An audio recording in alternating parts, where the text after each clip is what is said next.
Hello दोस्तों, आप सभी को हमारे YouTube चैनल पर स्वागत है। आज हम सुनाने वाले हैं आर्द्रा मोहन राकेश जी कहानी। बच्चन को थोड़ी ऊँघ आ गई थी, पर खटका सुनकर वो चौंक गई। इरावती डेयोरी का दरवाजा खोल रही थी। चपरासी गणेशन आ गया था। इसका मतलब था कि 6 बज चुके होंगे। बच्चन के शरीर में ऊब और झुंझलाहट की झुरझुरी भर गई। बिन्नी न रात को घर आया था, न सुबह से अब तक उसने दर्शन दिए थे। इस लड़के की वजह से ही वो परदेश में पड़ी हुई थी, जहां न कोई उसकी जबान समझता था, न वो किसी की जबान समझती थी। एक इरावती थी, जिससे वह टूटी फूटी हिंदी बोल लेती थी। हालांकि उसकी पंजाबी हिंदी और इरावती की कोंकणी हिंदी में जमीन आसमान का अंतर था। जब इरावती भी उसकी सीधे सादे शब्दों में कही हुई साधारण सी बात को न समझ पाती, तो वह बुरी तरह अपनी विवशता के खेद से दब जाती थी। और इस लड़के को रत्ती भर चिंता नहीं थी कि माँ किस मुश्किल से दिन काटती है और किस बेसब्री से मेरा इंतजार करती है। आए तो घर आ गए, नहीं तो जहाँ हुआ पड़े रहे। एक मादा सुअर अपने 6 बच्चों के साथ, जो अभी 9-9 इंच से ऊंचे नहीं हुए थे, कुएं की तरफ से आ रही थी। तूते के बुढ़े पेड़ के पास पहुंचकर उसने हुन-फून करते हुए 2-3 बार नाली को सूंघा और पेड़ के नीचे कीचड़ में लौटने लगी। उसके नन्हे आत्मज उसके उठने की राह देखते हुए वहीं आसपास मंडराने लगे। दिन भर गली में यही सिलसिला चलता था। आसपास सभी घरों ने सुअर पाल रखे थे। बस्ती में लोगों के 2 ही धंधे थे, सुअर पालना और नाजायज शराब निकालना। ये दोनों चीजें उनके दैनिक आहार में सम्मिलित थीं। बस्ती सांताक्रूज के हवाई अड्डे से केवल आधा मील के फासले पर थी, पर पुलिस की आंख वहां नहीं पहुंचती थी।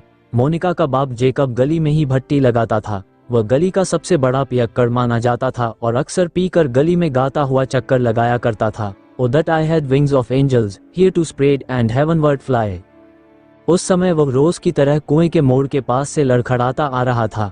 उसके शब्द बच्चन की समझ के बाहर थे, परंतु उसका स्वर उसके हृदय में दहशत पैदा करने के लिए काफी था। O that I had wings of angels here to spread and heavenward fly. होई हो। O that I had wings of angels. उसका चौड़ा चौकोर चेहरा वैसे ही भयानक था। अपने ढीले ढाले काले सूट में वह और भयानक दिखाई देता था। चेचक के दागों और झुर्रियों से भरा उसका चेहरा दीमक खाए लकड़ी की याद दिलाता था। दूर से ही उस आदमी की आवाज सुनकर बच्चन का दिल धड़कने लगता था और वह अपना दरवाजा बंद कर लेती थी। उसने कितनी ही बार बिन्नी से कहा था कि वह उस बस्ती से मकान बदल ले, पर वह हर बार यह कहकर टाल देता कि बंबई की और किसी बस्ती में 20 रुपए महीने में उतना अच्छा मकान नहीं मिल सकता। बच्चन डर के मारे बिन्नी के आने तक लालटेन की लौ भी ज्यादा ऊंची नहीं करती थी। अंधेरा बहुत बोझिल प्रतीत होता था, पर वह मन मारकर बैठी रहती थी। लालटेन की चिमनी नीचे से आधी काली हो रही थी। बच्चन को उसे साफ करने का उत्साह नहीं हुआ। अंधेरा होने लगा तो उसने जैसे कर्तव्य पूरा करने के लिए उसे जला दिया और अज्ञात देवता के आगे हाथ जोड़ने की प्रक्रिया पूरी करके घुटनों पर बाहें रखकर बैठ रही। सामने मोने के नीचे लाली का कार्ड रखा था। वह उन अक्षरों की बनावट जानती थी, पर 1000 आंखें गड़ाकर भी उनका अर्थ नहीं जान सकती थी। बिन्नी के सिवा हिंदी की चिट्ठी पढ़ने वाला वहां कोई न था। बिन्नी से चिट्ठी पढ़वा कर भी उसे सुख नहीं मिलता था। वह लाली की चिट्ठी इस तरह पढ़कर सुनाता था, जैसे वह उसके बड़े भाई की चिट्ठी न होकर गली से किसी गैर आदमी के नाम आई किसी नावाकिफ आदमी की चिट्ठी हो। 2 मिनट में वह पहली सतर से लेकर आखिरी सतर तक सारी चिट्ठी बांच देता था और फिर उसे कोने में फेंक कर अपनी इधर उधर की हाँकने लगता था। हर बार उससे चिट्ठी सुनकर वह कुढ़ जाती थी, पर बिन्नी उसे नाराज देखता तो तरह तरह की बातें बनाकर उसे खुश कर लिया करता था। उसे खुश होते देर नहीं लगती थी। बिन्नी इतना बड़ा होकर भी जब तब उससे बच्चों की तरह लाड़ करने लगता था। कभी उसकी गोद में सिर रखकर लेट जाता और कभी उसके घुटनों से गाल सहलाने लगता। ऐसे क्षणों में उसका हृदय पिघल जाता और वह उसके बालों पर हाथ फेरती हुई उसे छाती से लगा लेती। माँ, तेरा छोटा लड़का कपूत है न?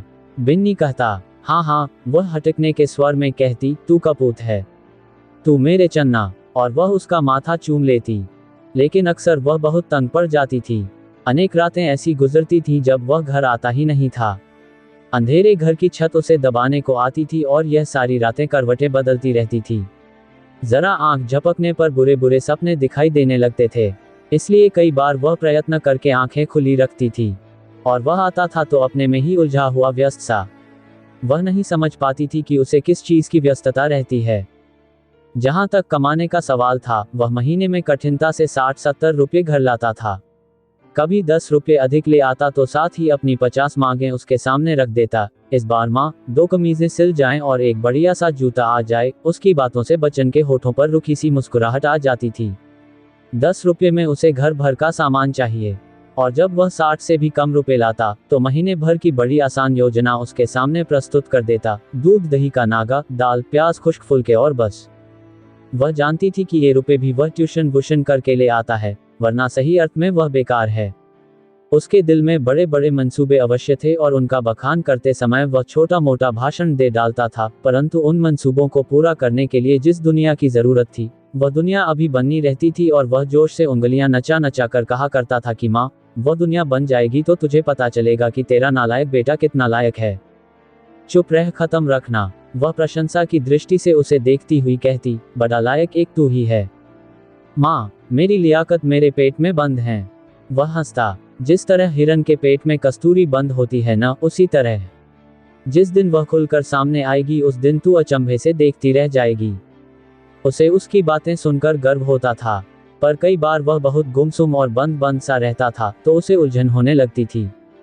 और उसके साथ उसके अजीब अजीब दोस्त घर आया करते थे।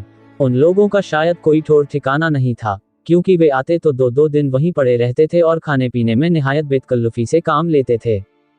चूल्हे से उतरती हुई रोटी के लिए जब वे आपस में छीना झपटी करने लगते तो उसे आंतरिक प्रसन्नता का अनुभव होता था, परंतु प्रायः उसकी दाल की पतीली खाली हो जाती थी और ये देखकर कि उन लोगों की खाने की कामना अभी बनी हुई है, उसे घर का अभाव अपना अपराध प्रतीत होता था। ऐसे समय उसकी आंखों में नमी छा जाती और वह ध्यान बटाने के लिए अन्य काम करने लगती। वे लोग रूखी नमकीन रोटियों की फरमाइश करते तो वह चुपचाप बना देती, परंतु उन्हें खिलाने का उसका सारा उत्साह समाप्त हो चुका होता। और उन लोगों के बहस मुबाहिसे कभी शांत नहीं होते थे। वे सब जोर जोर से बोलते थे और इस तरह आपस में उलझ जाते थे जैसे उनकी बहस पर धरती और ईश्वर की सत्ता का दारोमदार हो। कई बार वे इतने गर्म हो जाते थे कि लगता था अभी एक दूसरे को नोच डालेंगे, मगर सहसा उस उत्तेजना के बीच से एक कहकहा फूट पड़ता और वे उठ उठ कर एक दूसरे से बगलगीर होने लगते। बिन्नी बचपन में बहुत खामोश लड़का था, अब उसे इस तरह हुड़दंग करते देखकर उसे आश्चर्य होता था। कई कई घंटे घर में तूफान मचा रहता था, उसके बाद फिर नीरवता छा जाती, जो बहुत ही अस्वाभाविक और दम घोटने वाली प्रतीत होती थी।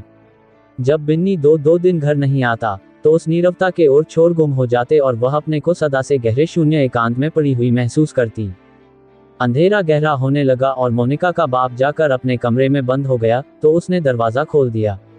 मादा सुअर और उसके बच्चे सामने घर के आहते में डेरा जमाए थे और एक मोटा सुअर नाली के पास हुनफुन कर रहा था। हवा तेज हो गई थी और तूत के बूढ़े पेड़ की डालियां बुरी तरह हिल रही थीं। आसमान का जो छोर दिखाई देता था वहां रह रहकर बिजली चमक जाती थी।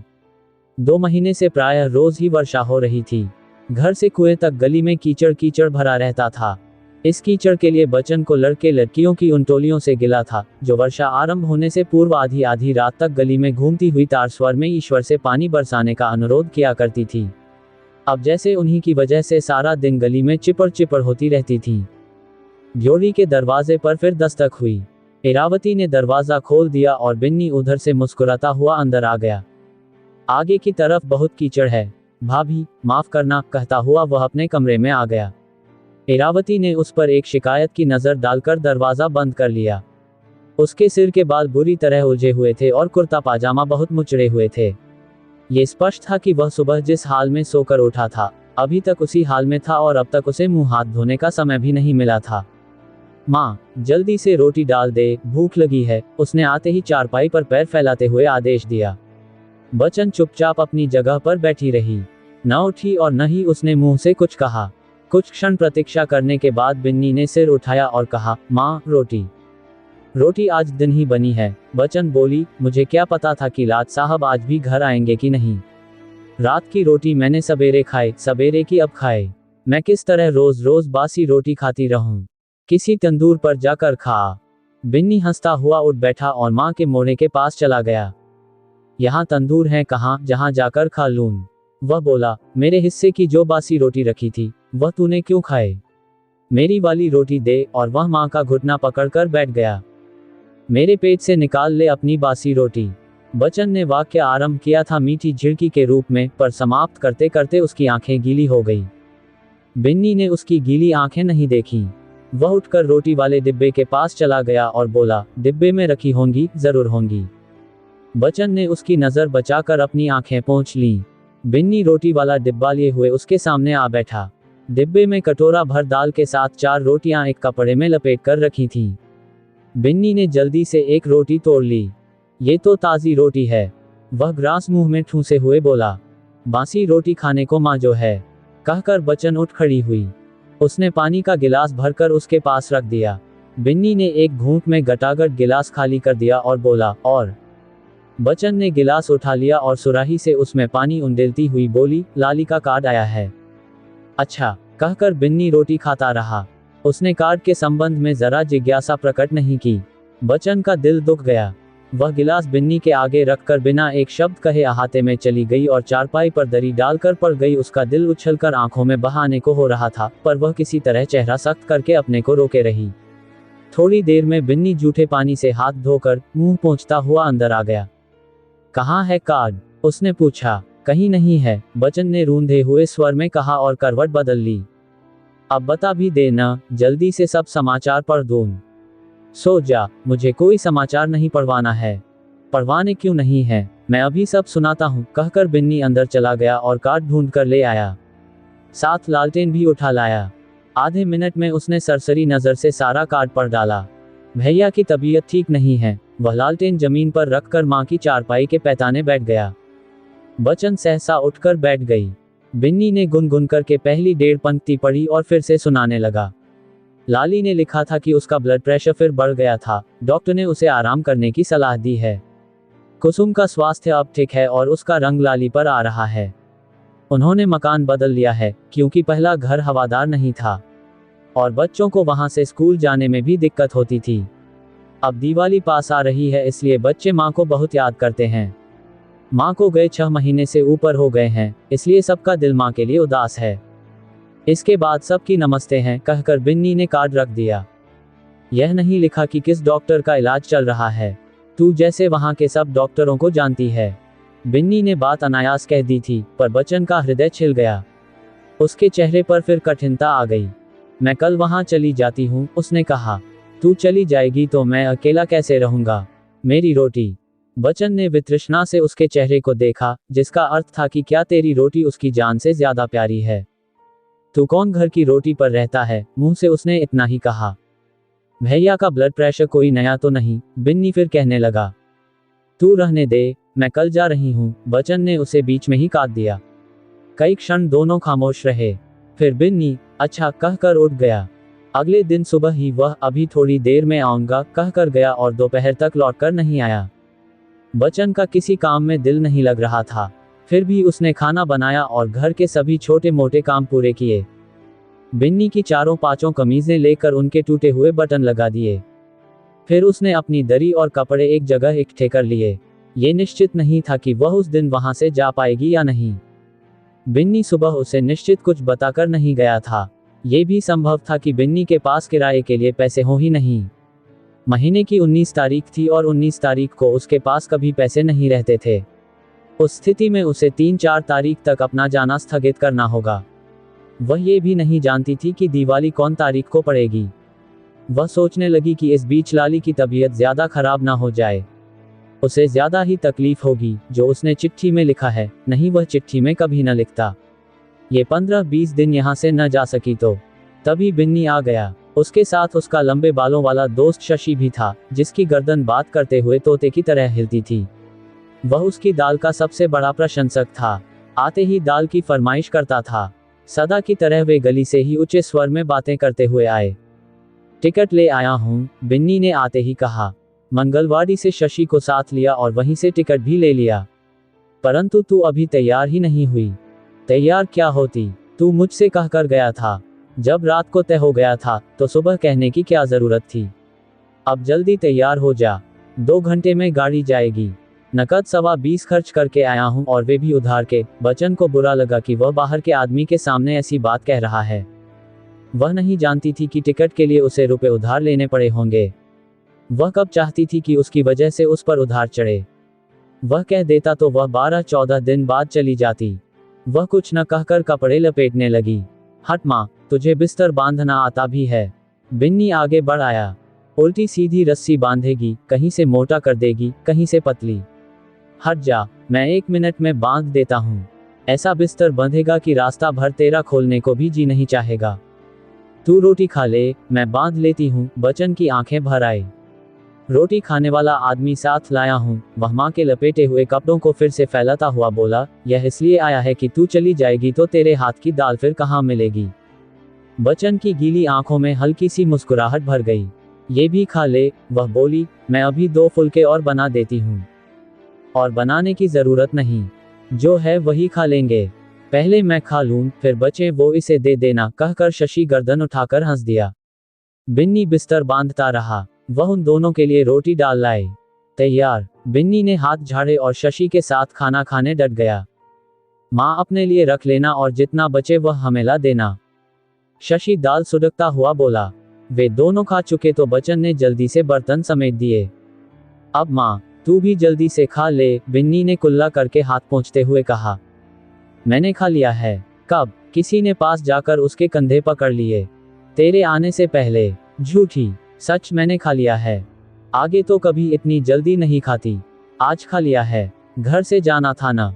तुम दोनों तो भूखे नहीं रहे, 1/4 भूखे रह गए। शशि ने डकार लेकर तौलिए से मुंह पोंछा और खूंटी पर टांग कर हंसने लगा। स्टेशन पर उसे गाड़ी में बिठाकर वे दोनों प्लेटफॉर्म पर टहलने लगे। रात को भी बच्चन ने ठीक से नहीं खाया था, इसलिए भूख के मारे उसका सिर चकरा रहा था। वह जानती थी कि बिन्नी को पता है उसने कुछ नहीं खाया, इसलिए उसके मना करने पर भी वह आधा दर्जन केले रख गया था। वह एक बार मना कर चुकी थी, इसलिए नहीं खा रही थी। मगर बिन्नी और शशि टहलते हुए दूर चले गए थे और शायद अब भी उनमें बहस जारी थी। उसकी समझ में नहीं आता था कि ये लोग कोई इतनी बहस क्यों करते हैं। हर वक्त बहस बहस बहस। बहस का कोई अंत भी होता है, जैसे सारी दुनिया के झगड़े उन्हीं को निपटाने हों। फटे हाल रहेंगे, सेहत का जरा ध्यान नहीं रखेंगे और बातें जैसे संसार की संपत्ति के यही स्वामी हो और उसे बांटने की समस्या इन्हीं के सिर पर आ पड़ी हो। वे दोनों प्लेटफॉर्म के उस सिरे तक होकर वापस आ रहे थे। वह उनके चेहरे देख रही थी। माथे पर सलवटें डाले वे हाथ हिला हिला कर बातें कर रहे थे, फिर भी बच्चे से दिखते थे। उस समय शायद वे ये भी भूल गए थे कि वे उसे गाड़ी पर चढ़ाने आए हैं। सहसा गार्ड की सीटी सुनकर वे उसके डिब्बे के पास आ गए, परंतु वहां आकर भी उनकी बहस चलती रही। करघे का काम रुक जाएगा तो लाखों आदमी बेकार हो जाएंगे, और जैसे कोमल रोएं हाथ के कपड़े के होते हैं, वैसे मशीनी कपड़े नहीं हो सकते। बच्चन सोचने लगी कि ये लोग कभी अपने कपड़े क्यों नहीं देखते, इन्हें अपनी बेकारी की चिंता क्यों नहीं होती। गाड़ी चलने लगी तो जैसे बिन्नी को होश हुआ और उसने उसका हाथ पकड़कर कहा, अच्छा माँ। बच्चन के होठों पर रूखी सी मुस्कुराहट आ गई। उसने उसके सिर पर हाथ फेर दिया। अब कब आएगी? जब तू बुलाएगा। गाड़ी ने रफ्तार पकड़ ली। वह देर तक खिड़की से सिर निकालकर उन्हें देखती रही। वे हाथ में हाथ डाले गेट की ओर जा रहे थे। उनकी बहस शायद अब भी चल रही थी। बच्चन को घर आए 15 दिन हो गए थे। बिन्नी की चिट्ठी नहीं आई। उसने लाली के कमरे के बाहर रुक कर पूछा। लाली से सवाल पूछने में उसके स्वर में शासित का सा भाव आ जाता था। वह बेटा बड़ा होते होते इतना बड़ा हो गया था कि वह अपने को उससे छोटी महसूस करने लगी थी। आजा माँ, लाली ने कागजों से आंखें उठाकर कहा। चिट्ठी उसकी आज भी नहीं आई। न जाने इस लड़के को क्या हो गया है। तू काम कर, मैं जा रही हूँ, वह बोली। सिर्फ चिट्ठी पूछने ही आई थी। वह बरामदे से होकर अपने कमरे में आ गई। वह जानती थी कि लाली का समय कीमती है। वह आधी आधी रात तक बैठकर दूसरे दिन का केस तैयार करता है। मुवक्किलों की वजह से उसका खाने पीने का भी समय निश्चित नहीं रहता। 6 महीने में उसकी व्यस्तता पहले से कहीं बढ़ गई थी। नए घर में आ जाने से जगह का आराम अवश्य हो गया था, पर कचहरी पहले से भी दूर हो गई थी।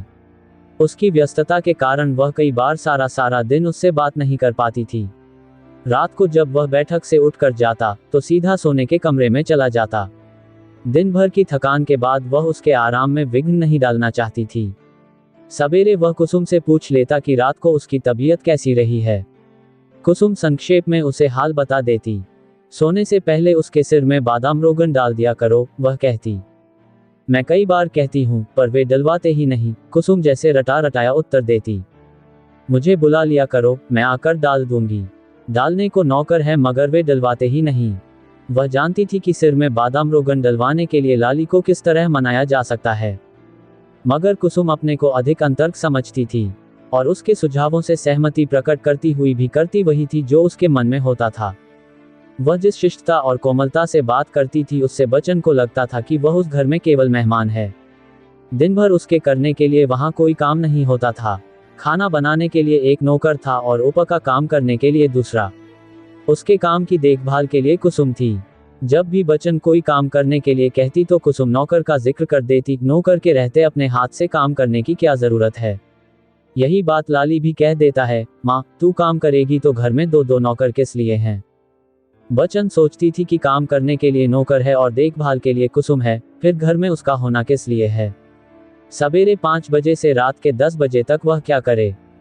15 दिन पहले वह आई ही थी तो बच्चे उसके गिर्द हुए रहते थे। उन्हें दादी से हजारों बातें कहनी और शिकायतें करनी थीं, मगर 4 दिन में ही उनके लिए उसकी नवीनता समाप्त हो गई थी।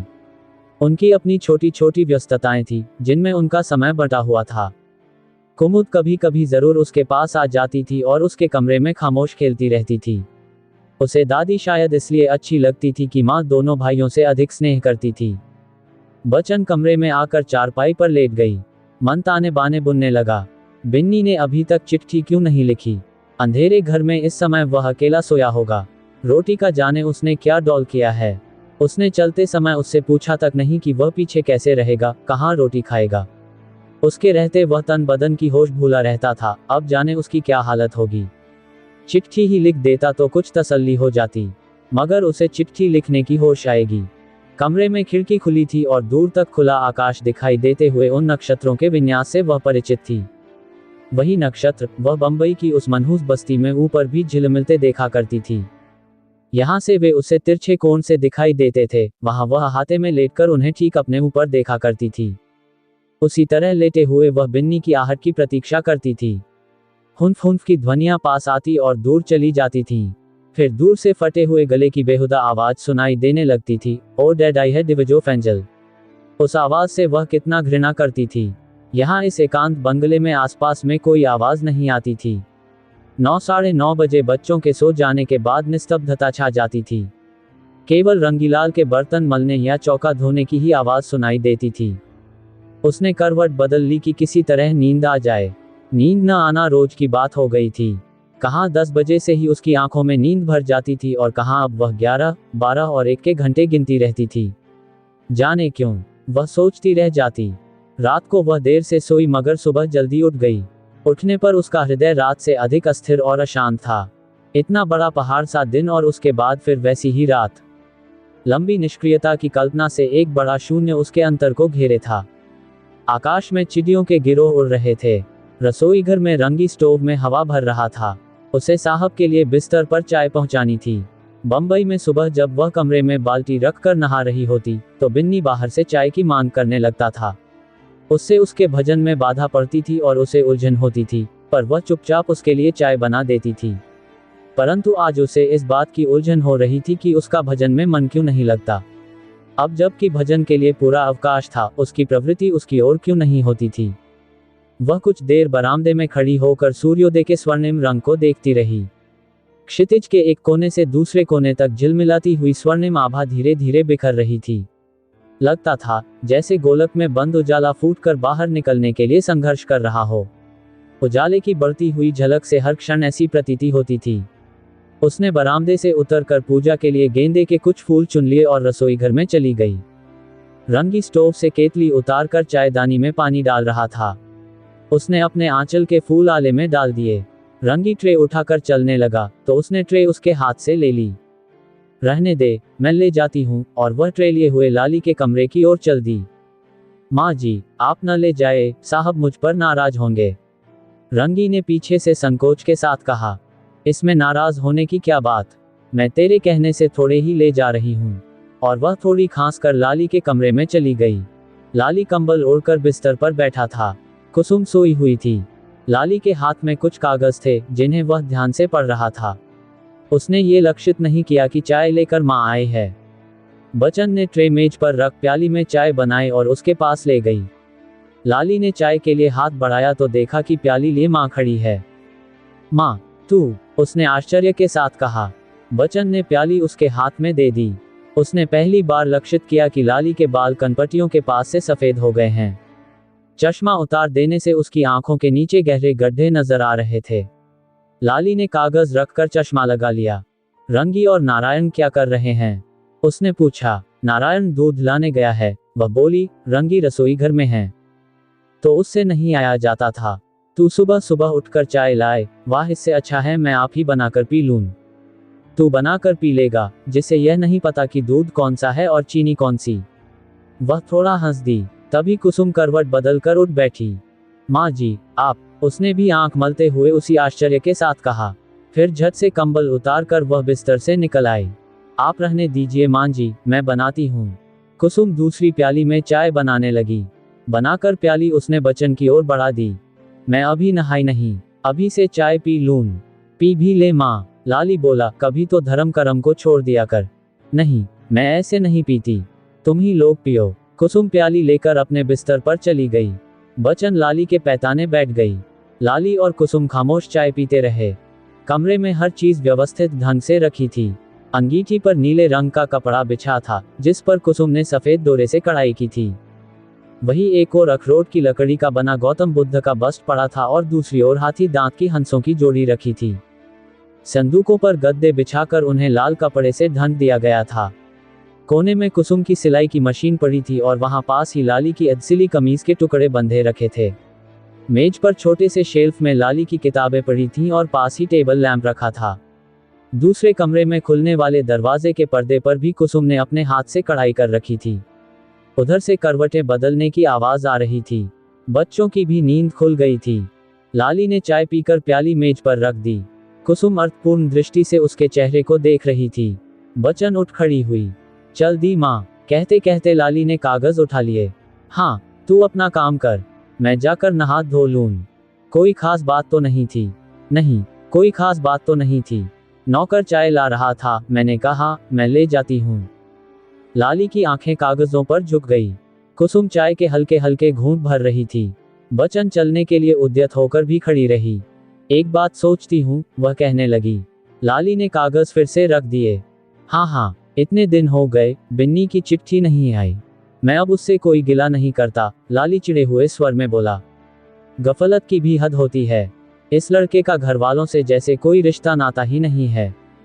बच्चन चुप रही। यहाँ रहकर भी कर लेता तो कुछ बना जाता।